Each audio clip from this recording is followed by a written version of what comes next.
Hola, ¿qué tal? Bueno, este es nuestro nuevo encuentro de filosofía, el encuentro número 6. Hoy vamos a hablar de la filosofía moderna. Vamos a hacer un salto, casi diríamos mil años, donde uno podría pensar que no sucedió nada en el estilo del pensamiento. De hecho, se lo conoce como la Edad Oscura o la Edad Media o la de las tinieblas, porque fue una época donde estaba el pensamiento gobernado o monopolizado por la iglesia cristiana, que de alguna manera establecía los límites de aquello que se podía pensar o decir. Uno podría preguntarse si no hubo en esos 1000 años pensadores, y la respuesta es que sí, hubo, y muchos, y muy buenos, como, como Agustín, San Agustín de Hipona, o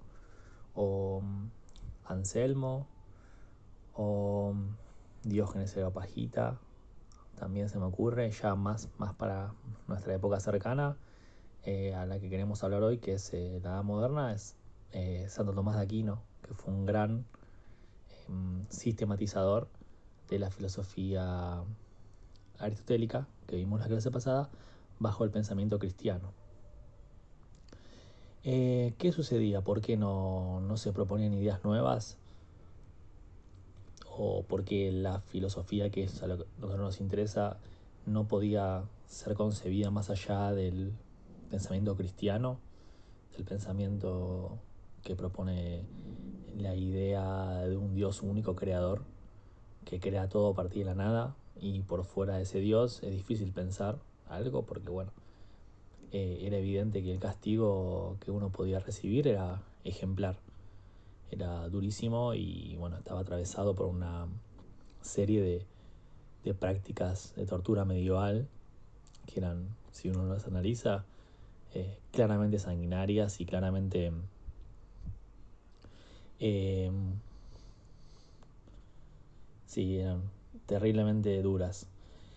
La cuestión es que eh, hubo una serie de científicos como Giordano Bruno o mismo Galileo Galilei, que trataron de proponer ideas por fuera del pensamiento cristiano, por fuera del pensamiento medieval, y se encontraron con condenas fuertes por parte de la comunidad de ese entonces, y de una institución que era una institución disciplinadora, como es la Inquisición, que castigaba todo aquel eh, oferente que de alguna manera eh, contradijese las Santas Escrituras y lo que la Iglesia por ese entonces decía. Entonces, esto mismo tiene un impacto sobre los pensadores eh, que querían decir algo o reflexionar sobre algo. Entonces uno tenía mucho cuidado a la hora de publicar. Eh, Hoy nos tocaría ver un pensador muy importante en la historia del pensamiento en general, y de la filosofía en particular. Es René Descartes, o Descartes, como lo quieran llamar, que fue un gran matemático, fue este, un, un físico, pero sobre todo las cosas contribuyó en medicina también, pero su principal aporte fue en filosofía.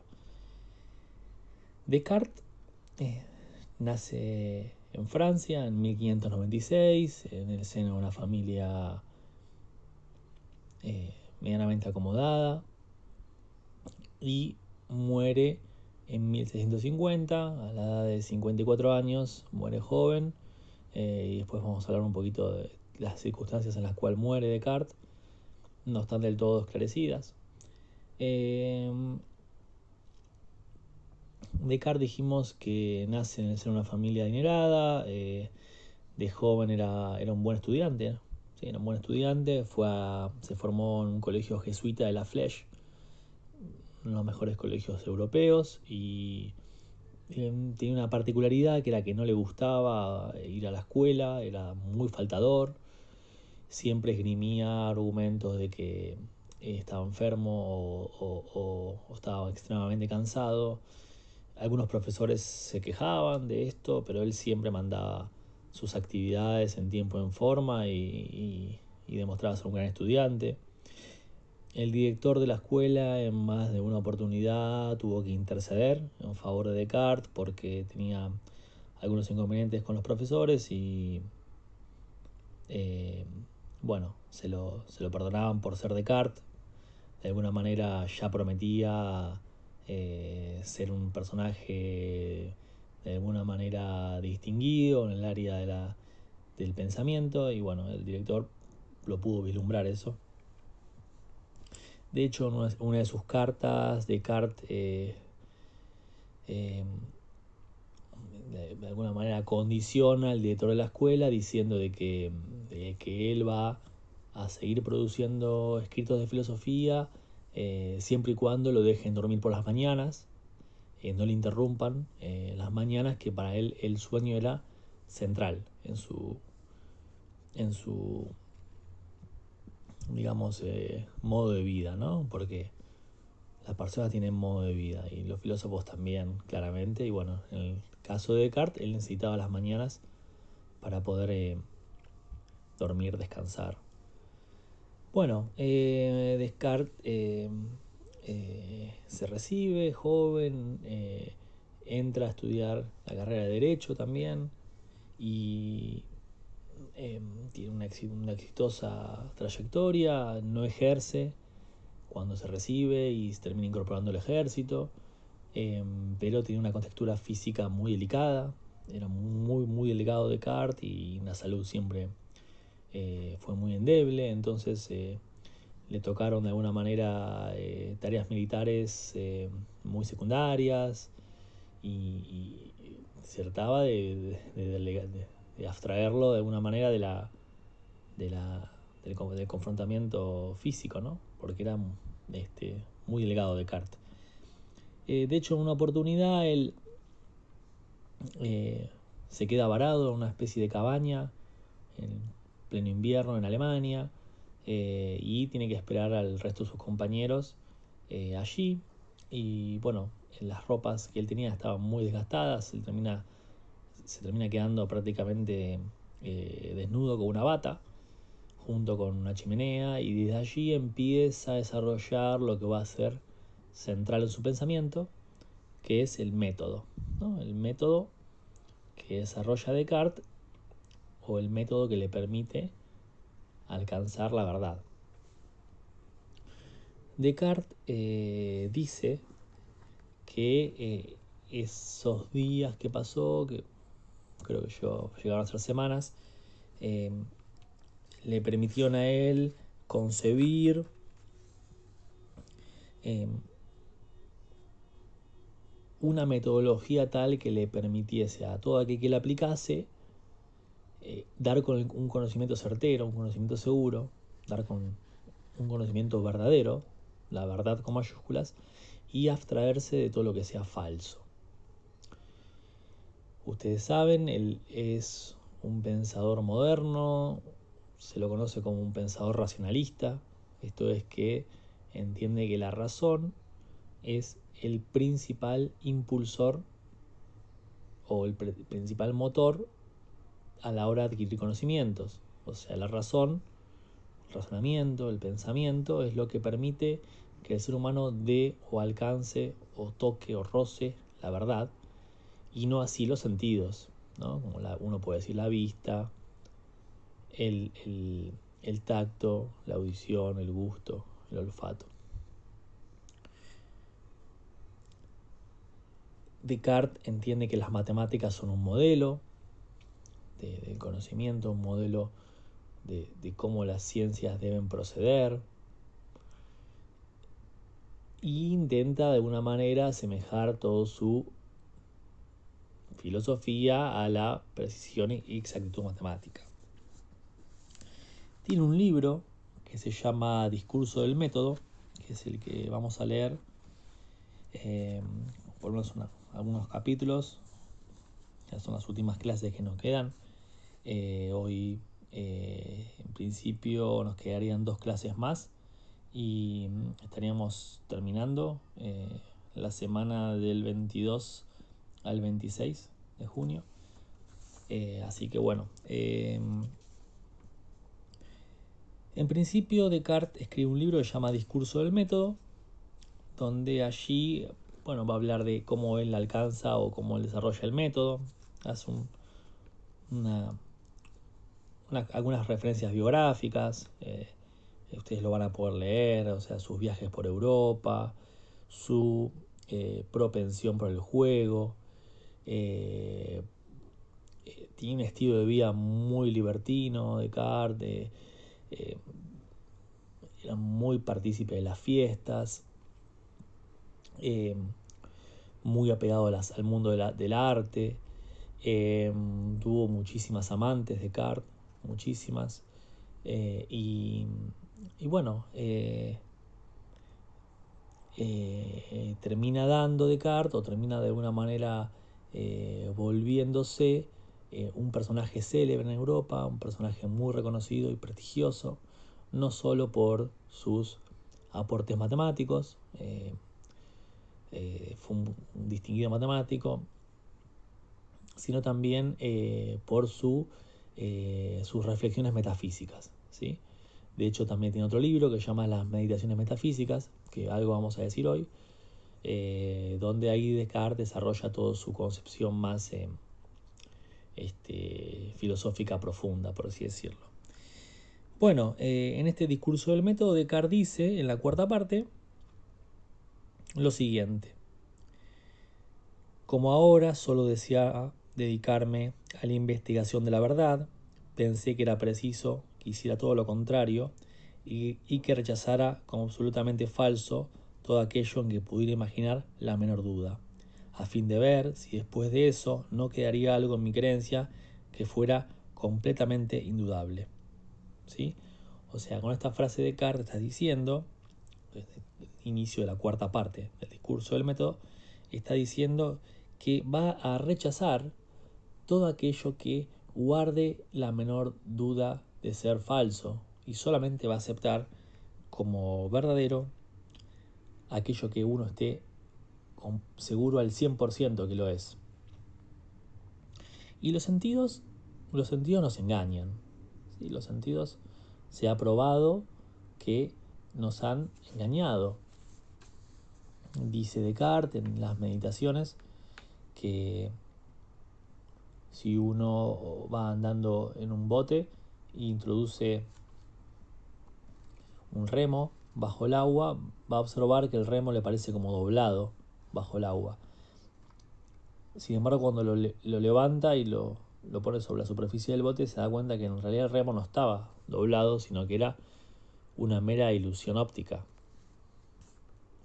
Lo mismo sucede con el sol, que a simple vista se parece ser algo pequeño, relativamente pequeño, si uno lo compara, por ejemplo, con una montaña, una gran montaña. Sin embargo, las leyes o mejor dicho, la astronomía misma nos enseña que el Sol tiene dimensiones gigantes en comparación inclusive con la Tierra, y que en realidad la vista no estaba siendo tan certera.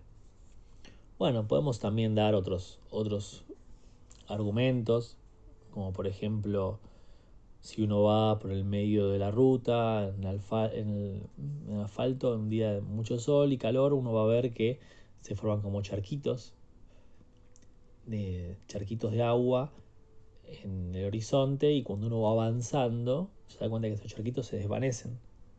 O sea que en realidad esos charquitos nunca estuvieron allí, y que la visión nos estaba de alguna manera engañando, ¿sí? Bueno, los sentidos nos engañan para Descartes, ¿sí? Y él da algunos argumentos, son los argumentos escépticos que vimos recién. Pero también dice que no solo que los sentidos nos engañan y que por lo tanto no nos pueden ofrecer una verdad, un conocimiento, sino también dice Descartes que yo no estoy seguro de que en este preciso momento en el cual estoy junto a mi bata, semidesnudo en la cabaña, eh, junto a la chimenea, yo no pueda estar soñando, dice Descartes. O sea, no hay criterio que me permita a mí distinguir con seguridad que yo no estoy soñando. O sea, no hay forma de saberlo con exactitud. Uno puede estar seguro al 99%. Sí, bueno, esto no es un sueño, estoy acá en la clase de filosofía con mis compañeros, eh, observando, supónganse la pared y las manchitas de humedad que tiene la pared. Pero eso no quita que no pueda ser también un sueño eso. O sea, ¿cómo estar seguro de que efectivamente yo no estoy soñando cuando estoy en la escuela o en la clase de filosofía? Uno podría tranquilamente estar soñando y ese sueño podría ser muy, muy real, muy real. O sea, se podría asemejar, diríamos, al 100%, hasta el punto de confundirlo. Y uno levantarse de madrugada y pensar, fue todo un sueño. Al final, nada de lo que yo pensaba era real. ¿A quién no le pasó? Todos tuvimos alguna experiencia así. De hecho, el soñar es parte de la estructura psíquica. Bueno, Sigmund Freud tenía algunos aportes significativos sobre los sueños y su significado. Les recomiendo que lo, que lo lean si les interesa la interpretación de los sueños de Sigmund Freud. También tiene algunas conferencias donde resume él. Bueno, volvemos a Descartes, que fue el primero que comenzó hablando sobre esta idea del sueño confundido con la realidad.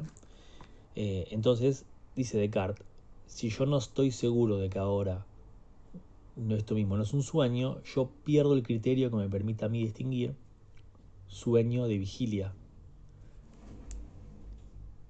Bien, yo podría hacer tranquilamente una cosa que piensa, dice Descartes. O sea, yo podría hacer una cosa pensante y no tener cuerpo. ¿Cómo dicen ustedes? ¿Cómo? ¿Pero qué está diciendo acá, profe? ¿Cómo no vamos a tener cuerpo? Es obvio que lo tenemos el cuerpo. Yo lo estoy mirando ahora. Sí, pero si sería un sueño esto, vos podrás soñar que tenés un cuerpo. Bien. Bueno, no, pero yo te digo que tengo el cuerpo. Esto es una ridiculez. Sí, sí, perfecto. Pero ¿cómo saber que tu cuerpo no es el que vos estás soñando? Algo similar a como se presenta en la película Matrix, donde uno eh, eh, termina despertándose en una especie de cápsula y toda la vida que uno pensaba que tenía en realidad no era real, era toda una vida soñada, una vida artificial manipulada por una máquina.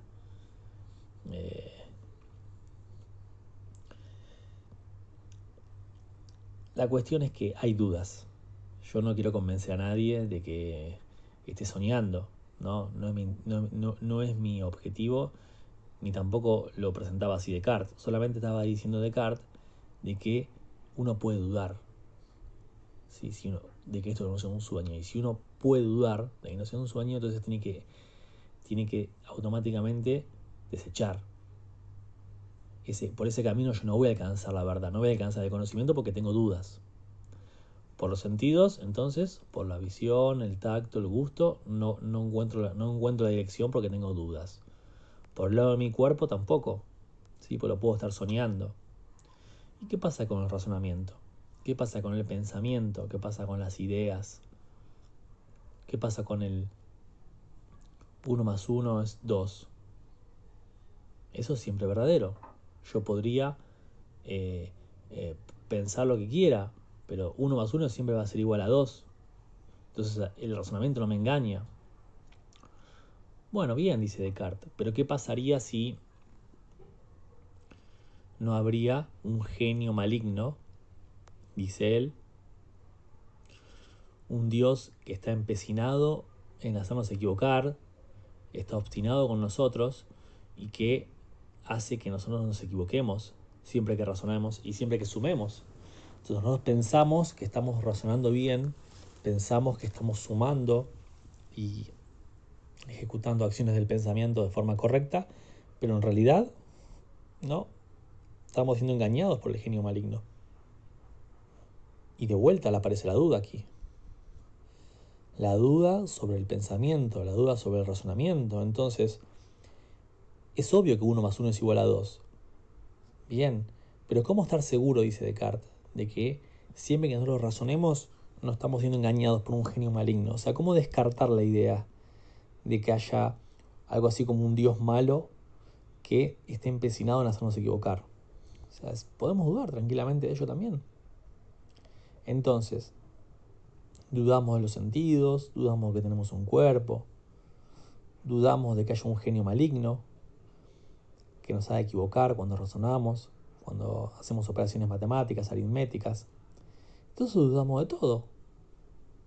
Dudamos de todo y nos encontramos, dice Descartes, en el medio del océano, flotando, con nuestro cuerpo apenas sobre la superficie de una balsa destruida. O sea, esa es nuestra realidad intelectual, nuestra realidad del pensamiento. Todas las ciencias en realidad están basadas en puras conjeturas. La historia del pensamiento, la historia de la filosofía no son más que opiniones encontradas entre los diversos filósofos que dicen o, o afirman cosas que son contrarias entre sí, pero nadie tiene entonces el conocimiento seguro, el conocimiento certero. No podemos alcanzar la verdad así. ¿Por qué? Porque yo dudo de todo. Pero si dudo de todo, entonces significa que estoy pensando. Y si pienso, luego existo. Dice Descartes, pienso, luego existo. En latín sería cogito ergo sum. ¿Sí? Pienso, luego existo. Y eso es verdadero, siempre y cuando yo lo pronuncie. Porque por más que yo dude, por más que yo piense, eso es evidente y prueba automáticamente lo siguiente, que yo estoy existiendo. Nadie puede decir que esto es falso. Por lo tanto, la afirmación pienso luego existo se vuelve verdadera y he encontrado aquella primera verdad que yo estaba buscando y que yo estaba necesitando para dirigir o construir todo el edificio del conocimiento, de las ciencias, de la filosofía y demás. Yo acá di con la primera verdad. El cogito, cogito ergo sum, en latín, pienso luego existo en español, implica que yo encontré esta primera verdad. Y esta verdad es indudable. Yo no puedo dudar de ella. Es verdadera siempre que la pronuncie. Bien, entonces, con esta abstracción y esta reflexión eh, claramente metafísica que hace Descartes, con un nivel de vuelo intelectual abismal, o sea, una categoría para pensar estas cosas es deslumbrante. Descartes, él logra alcanzar esta primera verdad, este cimiento, esta base, que luego a él le va a permitir desarrollar todo el edificio del conocimiento, la matemática, la física, la astronomía, la moral, todo va a estar fundamentado en esta primera verdad. Y después vendrán las otras verdades, como por ejemplo la existencia de Dios.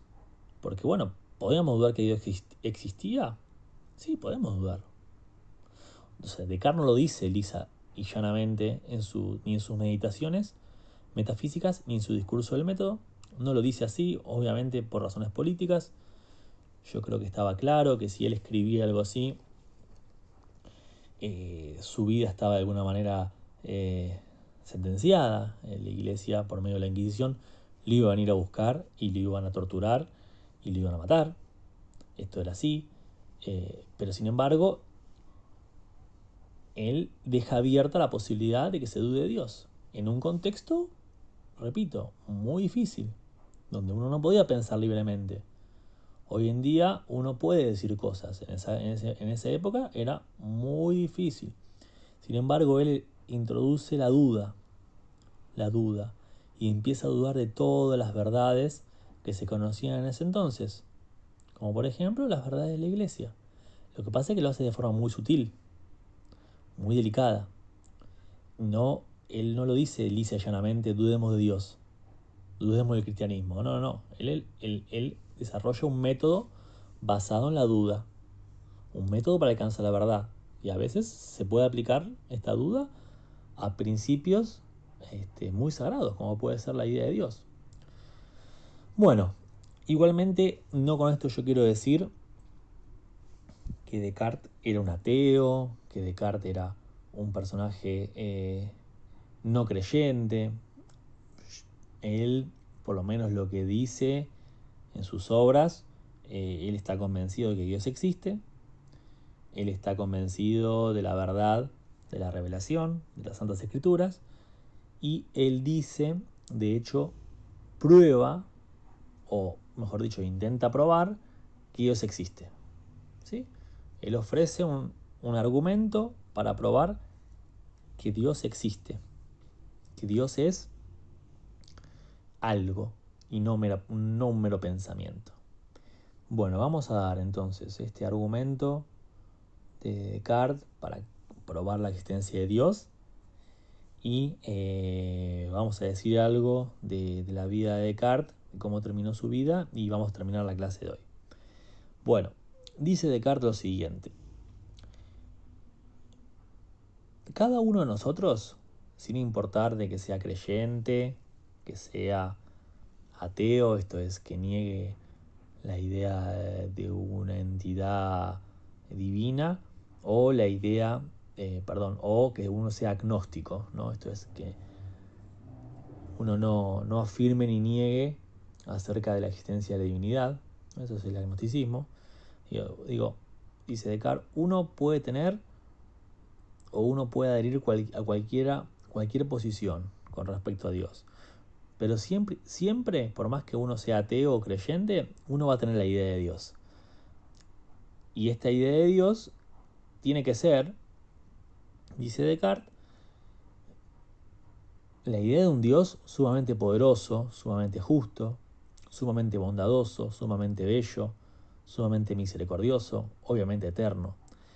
¿Por qué? Porque Dios, precisamente por ser Dios, tiene que tener estas propiedades. Si no, no tendría sentido hablar de Dios. No tendría sentido hablar de un ser sobrenatural que no sea eternamente justo, eternamente poderoso. Digamos, si no, tenemos hablando de un ser degradado, y eso no sería Dios. Entonces, todos conceden de que, inclusive los que son ateos, tienen la idea de Dios en sus cabezas. ¿Sí? O sea, esa idea está allí. Entonces Descartes va a decir, y esta es la sutileza de Descartes, ¿no? Síganme. Esa idea está allí, en la cabeza de cada una de las personas, inclusive los ateos. La pregunta que yo me hago es, ¿quién puso, quién colocó, quién causó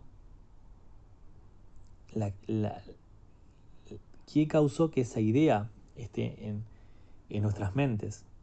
O sea, ¿quién la colocó allí esa idea? Bien, porque evidentemente alguien lo tuvo que haber hecho. De la nada, nada sale. Uno no puede eh, eh, armarse la idea de Dios en sus cabezas y de esa manera decir, bueno, listo, Dios existe porque me lo creé yo. ¿Por qué uno no podrá hacer esto? Y no puede hacerlo, y acá está la sutileza de Descartes, no puede hacerlo porque nosotros somos seres finitos, somos seres imperfectos, somos seres no del todo justos, no del todo bondadosos, no del todo hermosos, no del todo misericordiosos, mientras que Dios sí lo es. Por lo tanto, la idea de Dios es una idea perfecta no puede ser causada por un ser imperfecto como nosotros. Nosotros somos seres imperfectos, somos seres pecadores. Entonces, la imperfección no puede ser nunca la causa de la perfección. Solamente la perfección causa la perfección. Por lo tanto, Dios existe. Bien, Dios existe debido a que Dios es el que causa, Dios es el que produce, Dios es el motor que genera las ideas de Dios en nuestras cabezas. Esas ideas perfectas, que son creadas por un ser perfecto como Dios. Bueno, esta fue la prueba que dio Descartes de la existencia de Dios. Esta fue la demostración de Descartes de Dios. Ya había habido otras demostraciones de que Dios existe. Ya en la antigüedad la había dado Aristóteles, con la idea de su primer motor inmóvil, y también la habíamos visto, no la vimos nosotros, pero bueno, está en la historia de la filosofía con San Anselmo, y ahora también se hace presente en Descartes. Ustedes podrán sacar sus conclusiones acerca de si Descartes realmente prueba que Dios existe o no, o sencillamente eh, eh, lo critican, pueden criticarlo. Lo que sí es evidente que es una buena prueba que ofrece él y una prueba muy racional. Y eso le permite a él, de alguna manera, restituir todas las cosas que venía dudando. ¿Sí? Ahora, de esta manera, ya de Dios no podemos dudar. ¿Por qué? Porque está probado. Está fundamentado, está demostrado. Y la palabra demostración es una palabra que viene del ámbito de la matemática. Bueno, Descartes muere joven, dijimos a los 54 años, en circunstancias un poco extrañas. Él ya era una personalidad célebre en Europa, era francés, había sido invitado por la corte de Suecia, por la reina de Suecia, para que le diera clases particulares allí. Se cree que a las 4 de la mañana la reina pedía que Descartes se vistiese y vaya a su sala de estar para enseñarle clases de filosofía. Descartes no estaba acostumbrado a, a levantarse tan temprano, 4 o 5 de la mañana, y Descartes, en una de esas visitas a la reina de Suecia, termina eh, agarrándose una neumonía y termina muriendo a los pocos días. Fue una gran crisis para las relaciones entre Francia y Suecia, porque bueno, Francia va a criticar de que Suecia le mató su genio, y Suecia, bueno, no quería devolver el cuerpo de Descartes. De hecho, tardan muchos años en devolver el cuerpo, y cuando lo hacen no estaba no estaba la cabeza de Descartes, habían devuelto el cuerpo solo. Después se subastó el cráneo de Descartes, porque bueno, se creía que tocando el cráneo de Descartes uno se contagiaba de su inteligencia. Y después apareció un tipo, no sé si en el siglo XIX, que decía que había comprado el cráneo de Descartes en una subasta, y que de esa manera él podía dar mejores clases, era un director de una universidad. Todo un fetichismo se armó en torno al cerebro de Descartes. Y bueno, la cuestión es que Descartes muere muy muy joven. Bueno, esto fue todo. Y yo les voy ahora a adjuntar algunos links para que puedan agregar alguna lectura de Descartes. Bueno, nos vemos.